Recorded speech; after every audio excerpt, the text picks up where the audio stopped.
Namaskar. आज आपण today we are moving into lecture 19. आज आपण lecture 19 theories of IR. This is the third part. हा तिसरा भाग आहे वास्तववादची. आज आपण नवी वास्तववाद काय आहे आणि त्याची मोठे सिद्धांतकार कोण आहे आणि त्यांची सिद्धांत काय आहे याच्यावर आपण विचार करूया. नवी वास्तववाद म्हणलं तर ते पहिला नाव ते आपल्या मनात यायलाच पाहिजे. हा आहे केनेथ वॉल्स. हा अमेरिकन राज्यशास्त्र तज्ञ आहे आणि ते प्रोफेसर होते आणि त्यांच्या नाव अतिशय महत्वाची आहे नवी वास्तववाद म्हणतात. नवी वास्तववादची आपण 5 मोठा 20वी शताब्दीत आंतरराष्ट्रीय राजकारणाची मोठे सिद्धांतकार म्हणलं तर Hans Morgenthau, Henry Kissinger, Samuel Huntington, Brzezinski आणि केनेथ वॉल्स. हा 50 मध्येच ह्यांनी आता वास्तववाद वरनं नवी वास्तववाद आपण म्हणू. त्यांच्यामध्ये काय फरक आहे की ह्यांना आपण पारंपरिक वास्तववाद म्हणत नाही.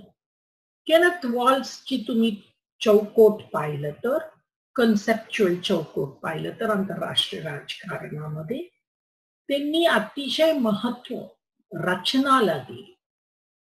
नैतिकताबद्दल त्यांनी फार लेनदेन ठेवलं नाही आणि हा मोठा फरक आहे. रॉबर्ट जर्विस म्हणून दुसरा राज्यशास्त्राची सिद्धांतकार आहे. त्यांनी सांगितलं तर की सिद्धांत अतिशय महत्वाची आहे आणि आंतरराष्ट्रीय राजकारणामध्ये ते पण वास्तववाद खाली कोणी मोठा चौकोट आणि सिद्धांत दिले ते केनेथ वॉल्स आहे. आता केनेथ वॉल्सची काय लेख आहे अतिशय महत्वाची. त्यांची लेख मॅन, स्टेट अँड वॉर हे करत त्यांची PhD ची थिसिस होती आणि म्हणजे माणूस, राज्य आणि युद्ध. ह्यांची म्हणणं आहे की कुठलं युद्ध आंतरराष्ट्रीय राजकारणामध्ये कशाने होतं. दरेक राज्य एकमेकांची स्वहितांसाठी त्यांची परराष्ट्र धोरणं चालतो. आणि तुम्ही पाहिलं तर केनेथ वॉल्स अतिशय मोठा सिद्धांतकार होते. त्यांनी द्विकोणी राजकारणीय व्यवस्था आंतरराष्ट्रीय व्यवस्थाला मोठा पाठिंबा. त्यांनी अमेरिकेची 1989 मध्ये सोव्हिएत युनियन ची कोलॅप्स होणं हे त्यांना मानलं.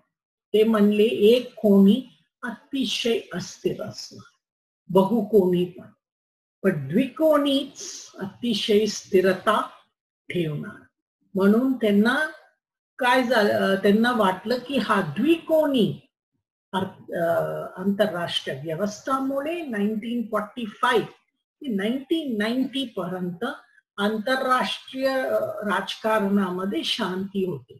म्हणजे तिसरा महायुद्ध झालेच नव्हते बिकॉज 2 समान महाशक्त्या होते आणि ते आंतरराष्ट्रीय राजकारणाला बघत होते. सो त्यांची म्हणणं आहे की हा द्विकोणी आंतरराष्ट्रीय व्यवस्था समाप्त होणं हे अतिशय वाईट होते आणि हा अणुशस्त्राची गतिरोधक पण चांगलं नव्हतं. शीतयुद्ध संपल्यानंतर ते म्हणले की उत्तर शीतयुद्ध काल एवढं स्थिर नसणार आणि त्यांनी 1991 मध्ये म्हणलं हा स्थिरता अणुशस्त्र ठेवण्यामुळे हा आले होते. त्यांची तुम्ही आंतरराष्ट्रीय त्यांची विचार प्रणालीला आपण स्ट्रक्चरल रिअलिझम म्हणतो. स्ट्रक्चरल रिअलिझम म्हणजे रचनात्मक वास्तववाद. हा का रचनात्मक वास्तववाद? बिकॉज तुम्ही वॉल्सची सगळं लेख पाहिलं तर ते आंतरराष्ट्रीय रचनावर त्यांची पूर्णपणे त्यांची फोकस आहे.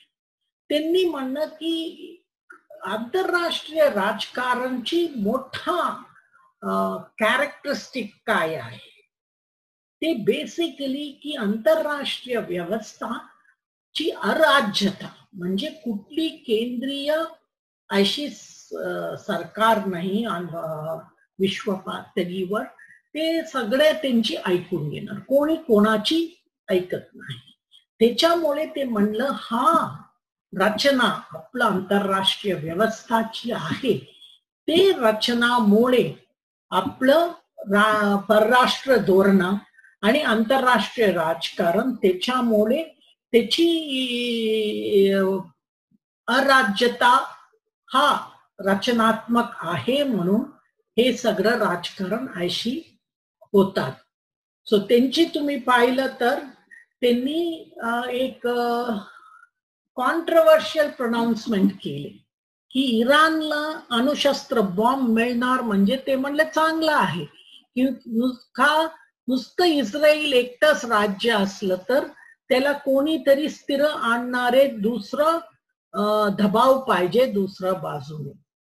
आणि तशीच त्यांनी म्हणलं चीन त्याशी आणले, त्याच्यानी भारत पण नंतर आणलेलं, म्हणजे दोन्ही राज्यांकडे अणुशस्त्र असलं तर स्थिरता असतात अशी त्यांची म्हणणं होते.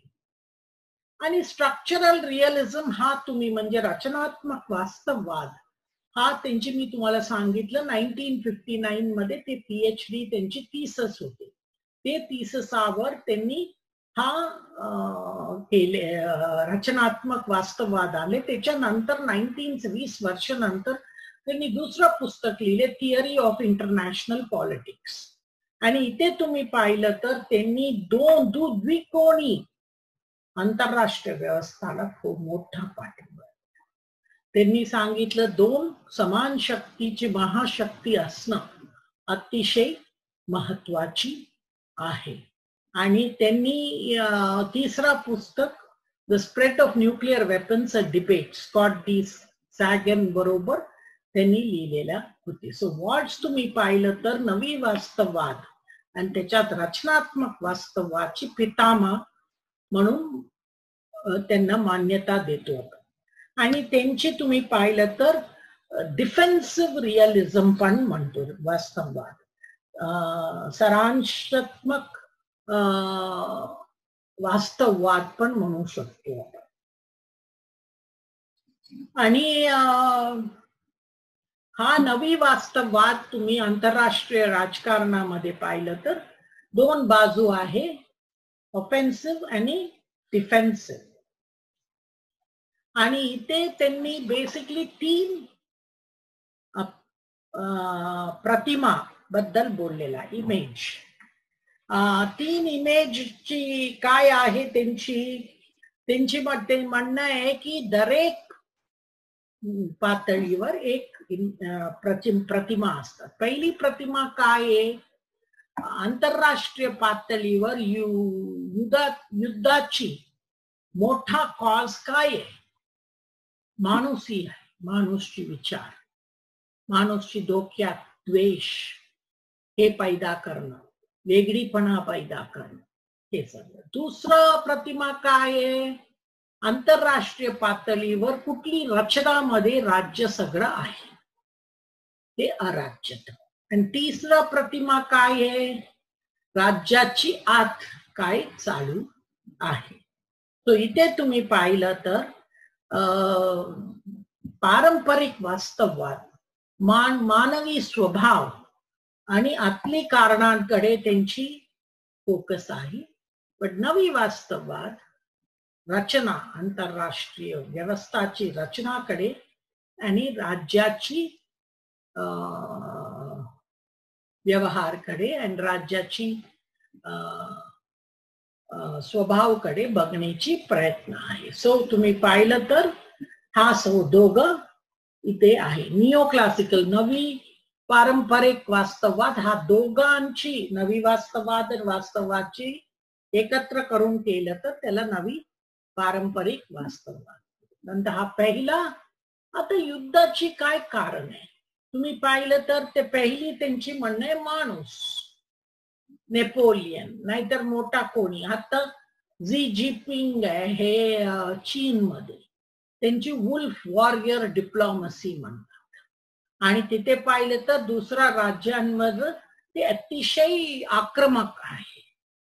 आणि दुसरा तुम्ही पाहिलं तर वॉल्सची दुसरा प्रतिमा काय आहे तुम्हाला सांगितलं असलं तर रचना, आंतरराष्ट्रीय रचना. आंतरराष्ट्रीय रचना म्हणजे आपल्याला अराज्यता. हा अराज्यतामुळे दरेक राज्य कोणाकडे शक्ती जास्त आहे ते दुसऱ्यांवर आक्रमण करण्याची प्रयत्न करणारच.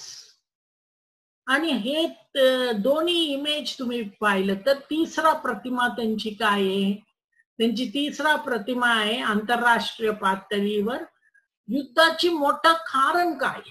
सो इथे केनेथ वॉल्स म्हणतो युद्ध हा सारखं आंतरराष्ट्रीय राजकारणामध्ये एक गोष्ट राहणार. म्हणून त्याच्यामुळे अराज्यता, हा अराज्यतामुळे तुम्हाला केयॉस आणि अस्थिरता असणार आणि त्याच्यामुळे दरेक राज्य दुसऱ्या राज्यांवर वर्चस्व प्राप्त करण्याची हे असतात. म्हणजे सारखं त्यांची सत्ताची संघर्ष चालू असतात बिकॉज अस्थिरतामुळे. आणि इथे तुम्ही पाहिलं तर डिफेन्सिव्ह अँड ऑफेन्सिव्ह रिलेशन्स म्हणजे वॉल्सची म्हणणं आहे की रचनात्मक वास्तववाद मध्ये, या नवी वास्तववाद मध्ये दरेक राज्यांना अराज्यतामुळे त्यांची चॉईसेसवर लिमिटेशन असतात, त्यांना काहीतरी नियंत्रण असतात. आणि त्याच्यामुळे आंतरराष्ट्रीय राजकारणामध्ये परराष्ट्र धोरणामध्ये दरेक राज्यांना दुसरे राज्यांविरुद्ध त्यांची काहीतरी लिमिटेशन्स असतात. या चॉईसेसवर त्यांना लिमिटेशन्स असतात. हे तुम्ही नवी वास्तववाद मध्ये त्यांची म्हणणं आहे, वॉल्सची म्हणणं आहे की दुसऱ्या राज्यांबद्दल स्टेटस को राज्य म्हणजे ते तुम्ही चालू स्थितीत आहे ते राज्य, म्हणजे त्याची सत्ता त्याची आहे, त्यांना ते ठीक आहे. ते राज्यांना ते ठीक नाहीये, त्यांना रिव्हिजनिस्ट स्टेट्स म्हणतो. त्यांना आंतरराष्ट्रीय पातळीवर सत्ता बदलायचा, त्याशी चीन आहे. चीन सगळ्या राज्यांना, शेजार राज्यांना आमची म्हणून तिबेट पासून सुरू केलेला अजून संपलेला नाही. अराज्यता आणि जागतिकीकरण. अराज्यता आणि जागतिकीकरणकडे तुम्ही पाहिले तर वॉल्सची म्हणणं आहे की भूगोलिक राजकारण पण ह्याच्यावर, आंतरराष्ट्रीय अराज्यतावर प्रचंड प्रभाव आहे. म्हणजे ते राज्य भूगोलिक राजनैतिक ह्याच्यातून महत्व आहे, त्यांच्यावर जास्त दबाव असू शकतात. आणि अराज्यतामुळे हा राज्य तुम्ही पाहिलं तर धोका पत्करणे जास्त घेतात. अशी तुम्ही पाहिलं तर आता चीननी करून पाहिलं ही आणि ते आंतरराष्ट्रीय राजकारणात तुम्ही पाहिलं तर ते राज्य लोकशाही असू दे नाहीतर तानाशाही असू दे, त्यांच्यामध्ये प्रत्यक्ष फरक नाही. सगळं राज्य त्यांची समदत करून त्यांचे परराष्ट्र धोरण आणि राज्याची सुरक्षा आणि जगण्याची त्यांनी जबाबदारी घ्यायलाच लागतात. आणि त्यांची हा थिअरी ऑफ इंटरनॅशनल पॉलिटिक्स मध्ये तुम्ही पाहिलं तर तिथे वॉल्सनी पारंपरिक वास्तववाद मध्ये काय कमीपणा होतो आणि नवी वास्तववाद मध्ये ते त्याशी त्यांनी वेगळं केले. एक तुम्हाला मी सांगितलं की मानवी स्वभावाबद्दल ते फारसं बोलत नाही, ना नैतिकताबद्दल ते बोलत नाही. आणि ते तुम्ही पाहिलं तर त्यांना वाटलं की द्विकोणी आंतरराष्ट्रीय व्यवस्था समाप्त होणं चांगलंच नव्हतं, बिकॉज सत्ता संतुलन राहतच नाही आता. आणि बहुराष्ट्रीय आंतरराष्ट्रीय व्यवस्था अतिशय अस्थिर होऊ शकतात. ते प्रमाणे एक कोणी आंतरराष्ट्रीय व्यवस्थापन ही होऊ शकतात. सो तुम्ही पाहिलं तर इथे त्यांनी एक वैज्ञानिक एक्सप्लेनेशन आंतरराष्ट्रीय राजकीय व्यवस्थाला दिलेला आहे आणि ते एक सिद्धांत ती चौकोट मध्ये हा नवी वास्तववादला त्यांनी ठेवण्याची प्रकरण ठेवलेला आहे.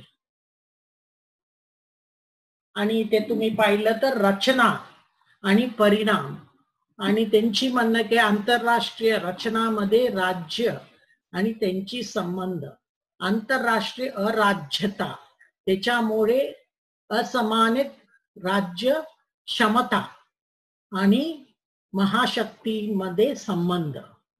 आंतरराष्ट्रीय परिणाम काय हे तुम्ही पाहिलं तर राज्याची स्पर्धा, सत्ता संतुलन, इंटरनॅशनल पुनर्वितता वृत्ती आणि तुम्ही बायपोलॅरिटी म्हणजे आंतरराष्ट्रीय भांडण या युद्ध आणि द्विकोणीकरण या बहुकोणीकरण. रचनाकडे तुम्ही रचनामुळे राज्यांना एक परराष्ट्र धोरण घेण्याची त्यांच्यावर दबाव पडतात आणि रचनामुळेच ते त्यांच्यावर नियंत्रण पण ठेवतात. आणि आंतरराष्ट्रीय राजकारणाची एक आहे की डिसेंट्रलाइज्ड म्हणजे निकेंद्रीकरण रचना अराज्यताची असल्यामुळे राज्य स्वतःची स्वमदत घेऊनच त्यांच्या परराष्ट्र धोरणा चालवायला लागतात. सो आंतरराष्ट्रीय व्यवस्था मोठी महाशक्तीयांसाठी अतिशय द्विकोणी ह्याच्यामध्ये अतिशय स्थिरता आणतात. हा इथे मोठा टीका काय आहे केनेथ वॉल्सची सिद्धांत. केनेथ वॉल्स अतिशय महत्वाची आहे आंतरराष्ट्रीय राजकारणामध्ये. ते त्यांची लेख आणि त्यांची सिद्धांत प्रचंड वापरलेला गेलेला आहे. ते म्हणतात की त्यांनी बद्दल फारसं बोलू शकत नाही.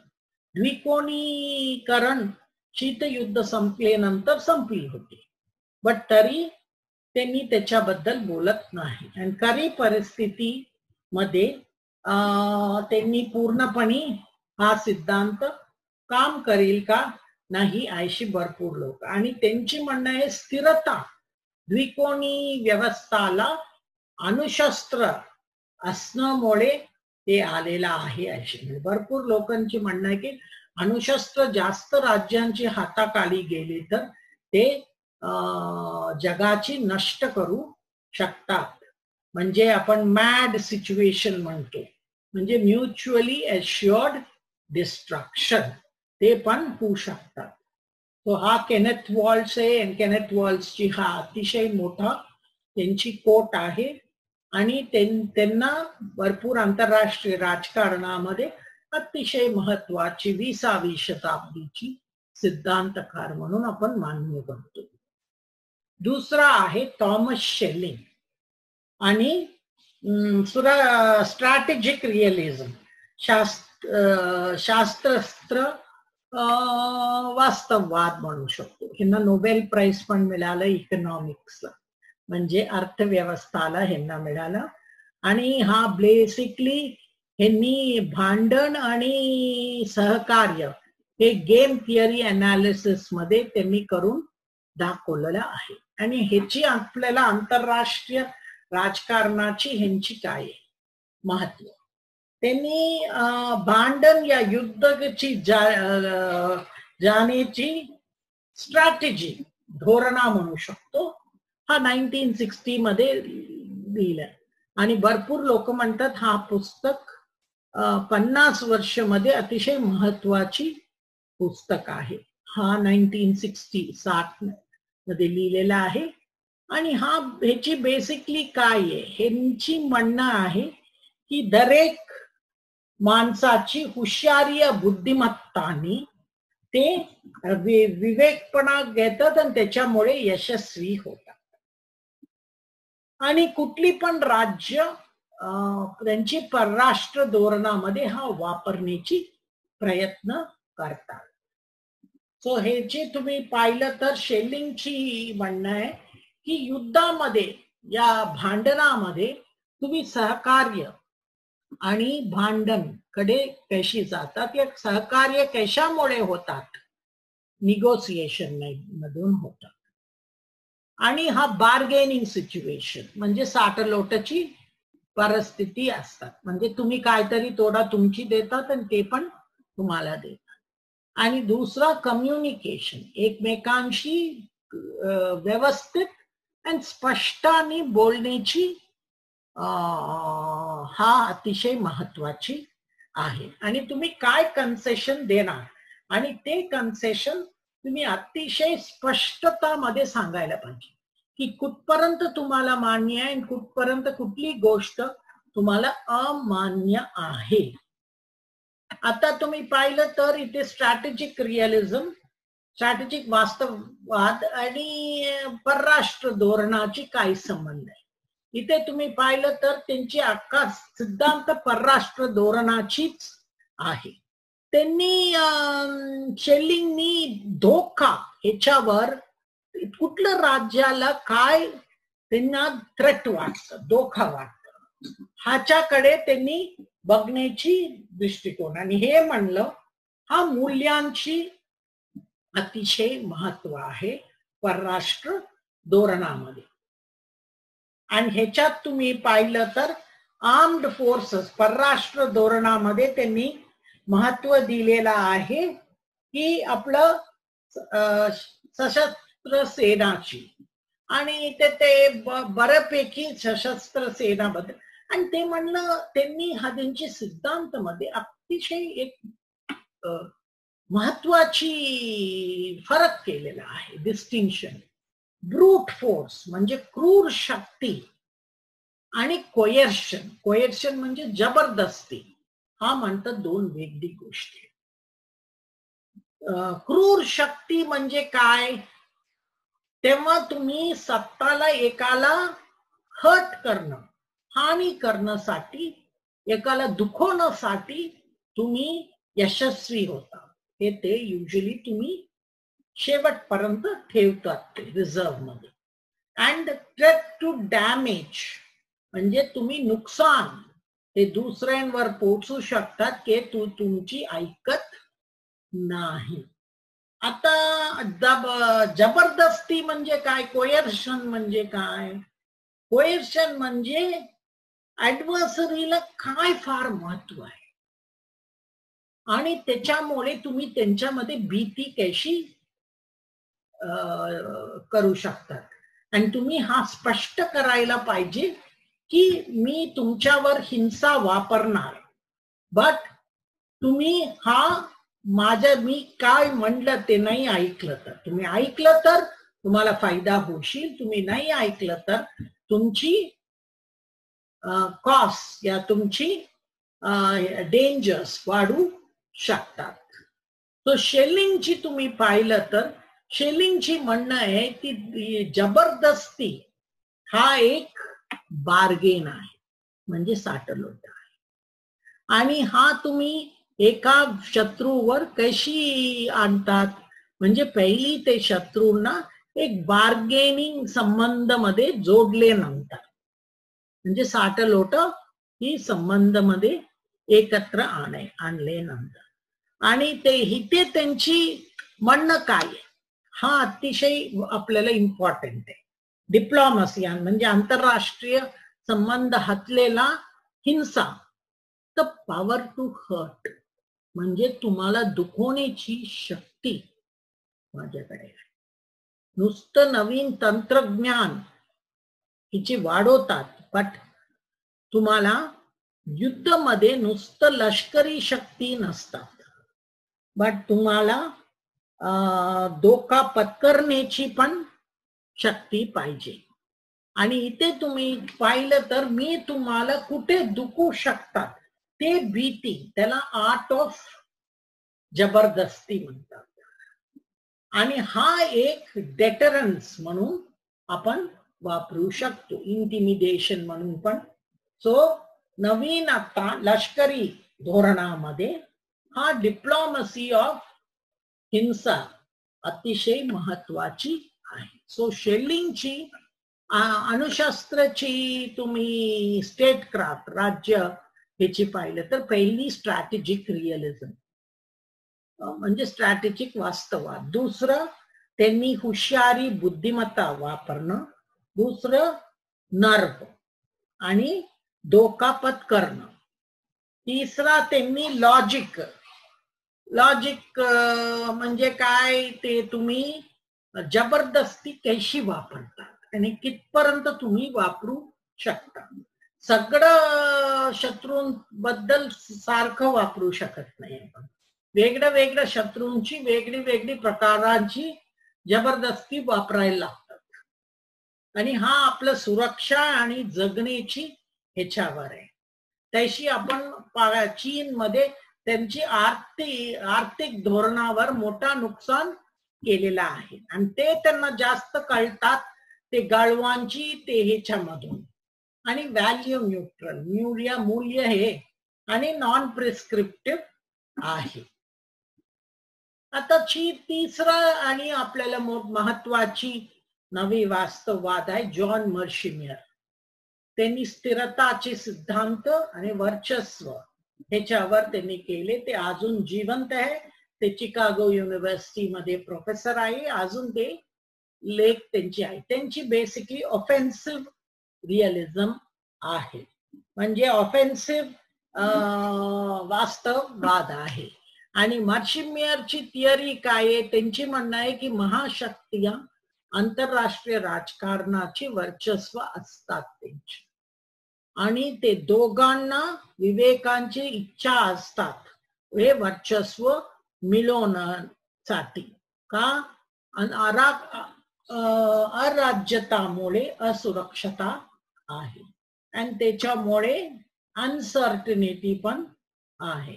त्यांनी 2003 ची इराक वॉर विरुद्ध मोठा त्यांनी विरोध केलेला आहे आणि ते म्हणले युक्रेन पण त्यांचे अणुशस्त्र परत दिले 1994 मध्ये. हे अतिशय चांगला निर्णय नव्हता बिकॉज त्यांनी म्हणले तुम्हाला रशिया तुमच्या विरुद्ध आक्रमण केले तर तुमच्याकडे डेटरंट नाही. आणि तुम्ही पाहिलं तर त्यांनी 2007 मध्ये इस्रायल लॉबी आणि अमेरिकेची परराष्ट्र धोरणावर पण पुस्तक लिहिले आहे आणि त्यांनी पण आधी सांगितले आहे की चीन तैशी त्यांची सत्ता वाढत चालले. ते अमेरिकेविरुद्ध त्यांची भांडणं वाढत जाणार. ते पण हे मान्य करतात केनेथ वॉल्ट्स बरोबर की द्विकोणी आंतरराष्ट्रीय व्यवस्था जास्त स्थिर आहे आणि शांतीशील आहे. बिकॉज त्यांची म्हणणं आहे पहिली दोनच महाशक्ती असल्यामुळे कुठली मोठा युद्ध होणं अशक्य आहे आणि दोन महाशक्त्या असलं तर ते व्यवस्था चालू ठेवणं मध्ये अतिशय इफेक्टिव्ह असू शकतात. आणि तिसरा ते म्हणतात कुठे पण मिसकॅल्क्युलेशन मिसएडव्हेंचर झालं तरी ते अतिशय कमी आहे बिकॉज नंबर कमी आहे, दोनच आहे. 5 लोक असलं तर ते जास्त असू शकतात. तशी त्यांची म्हणणं आहे. ते वॉल्ट्सची थिअरी डिफेन्सिव्ह वास्तववाद म्हणतात.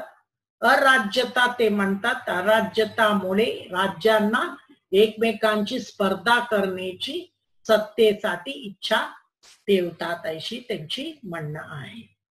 इथे त्यांनी वर्चस्ववर पण बोललेलं आहे आणि त्यांची म्हणणं आहे दरेक महाशक्ती वर्चस्व करतातच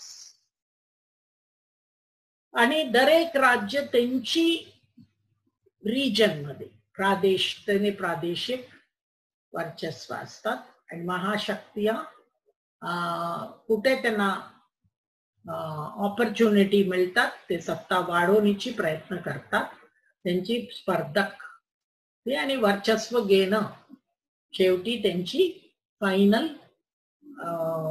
उद्देश आहे. आणि तुम्ही पाहिलं तर आंतरराष्ट्रीय स्पर्धा आणि भांडणामध्ये मोठे महाशक्तिया भाग घेणं अतिशय महत्वाचे. त्यांची म्हणणं आहे बहुकोणी राजकारण युरोप दुसरा महायुद्धाची आधी होते आणि अतिशय असमानक आणि शिफ्टिंग होते आणि त्याच्यामुळे ते म्हणतात कोणाकडे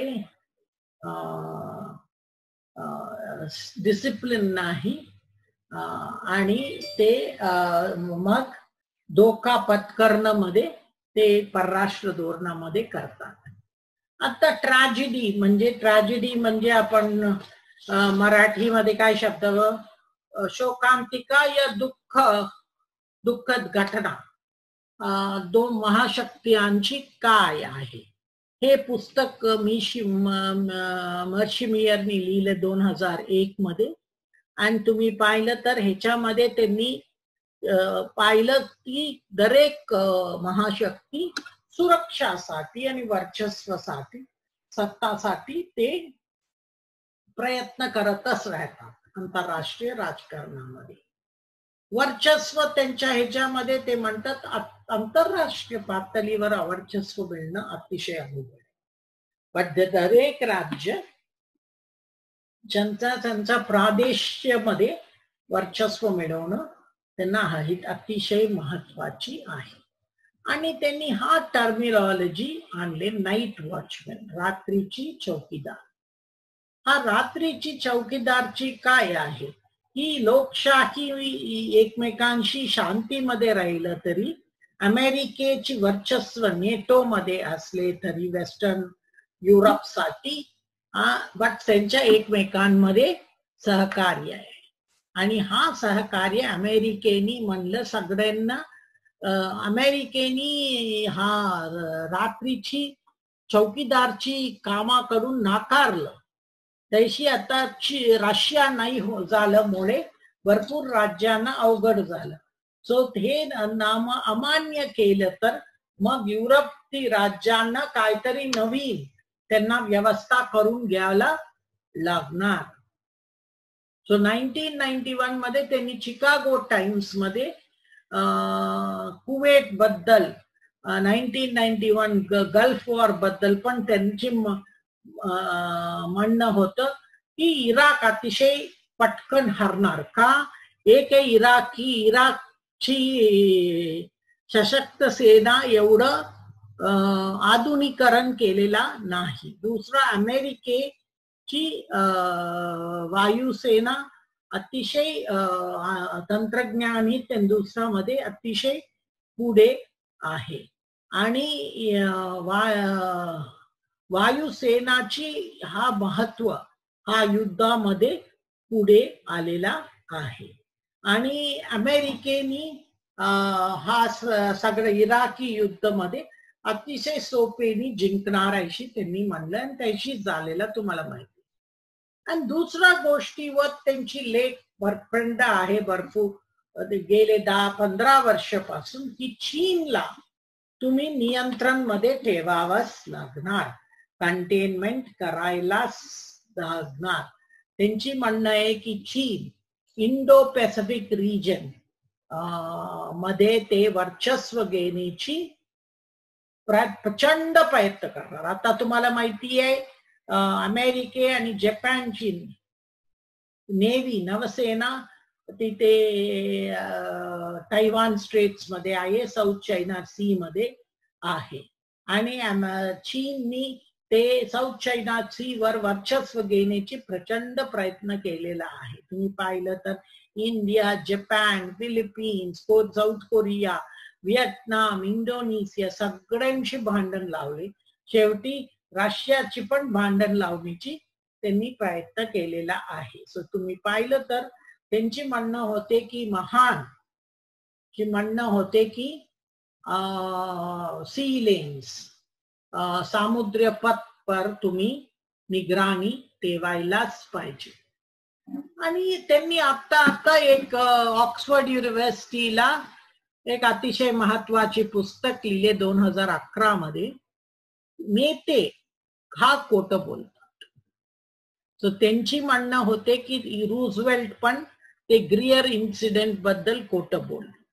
सो ह्याच्याबद्दल त्यांनी सद्दाम हुसेन कडे अणुशस्त्र होते म्हणून आपण का खोटं बोलले आणि हे विषयावर त्यांनी अतिशय एक चांगलं. सो मर्शिबियर म्हणले इथे नैतिकताची तुम्ही लावलं आंतरराष्ट्रीय पातळीवर खोटं बोलण्यासाठी, त्याला एक युटिलिटेरियन म्हणजे त्यांना आंतरराष्ट्रीय राजकारणाला सिद्धांतासाठी महत्व. सो त्यांनी काय काय खोटं बोलण्याचे प्रकार म्हणून त्यांनी 5 प्रकार आणले. एक इंटरस्टेट लाईज म्हणजे राज्यांमध्ये खोटं बोलणं आणि युजली ते राज्य आपल्यासाठी नाही ते वेगळ्या राज्यांसाठी खोटं बोलतात. दुसरं फिअर मॉंगरिंग म्हणजे भीती वाटवण्यासाठी भीती आणि ते म्हणजे ते आपल्या लोकांसाठी पण असू शकतात.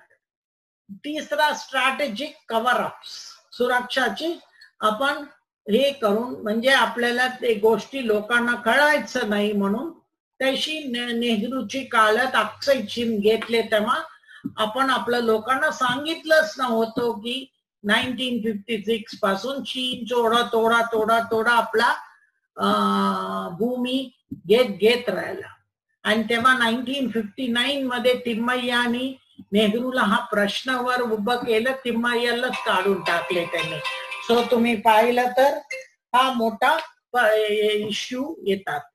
आणि तिसरा राष्ट्रीय पातळीवर तुम्ही काहीशी दंतकथा करतात मिथच आणि दुसऱ्यांना वेगळी ह्याच्यात आणि लिबरल लाईज उदारमतवादी पण खोटं बोलतात. अशी तुम्हाला आता अमेरिकेत आहे ब्लॅक लाईव्ह मॅटर म्हणून, हे सगळं ब्लॅक लोकांसाठी आहे का? नाही, नुसतं ते लोक ते त्यांचे मार्क्सवादी या डावा हाताची हे करतात त्यांच्यासाठी हा आहे. आणि म्हणून ह्याच्यामध्ये त्यांनी blow back and back firing म्हणून आहे. आणि इथे तुम्ही पाहिलं तर वेगळं हे ब्लो बॅक म्हणजे आंतरराष्ट्रीय पातळीवर तुम्ही खोटं कशी बोलतात आणि तुमची परराष्ट्र धोरणामध्ये हे कन्सिलमेंट कशी होतात आणि हे दोन हे लोकांमध्ये असू शकतात. आंतरराष्ट्रीय पातळीवर त्यांनी द ग्रेट डिल्युशन म्हणून पण पुस्तक 218 मध्ये लिहिलेलं आहे. लिबरल ड्रीम्स उदारमतवाद स्वप्न आणि आंतरराष्ट्रीय खरी परिस्थिती भूगोलिक राजकारणाची त्यांची धोरणा आणि लिबरल वर्चस्व उदारमतवाद वर्चस्वावर त्यांनी हा मोठा डिल्युशन म्हणून लिहिले. सो हा 3 आपल्याला नवी वास्तववाद आहे आणि अतिशय मोठे नवी वास्तववाद सिद्धांतकार आहे. इथे आपण समाज करून आपण लिबरलिझम लिबरलिझम कडे नेक्स्ट लेक्चर्स मध्ये जाऊया. थँक्यू.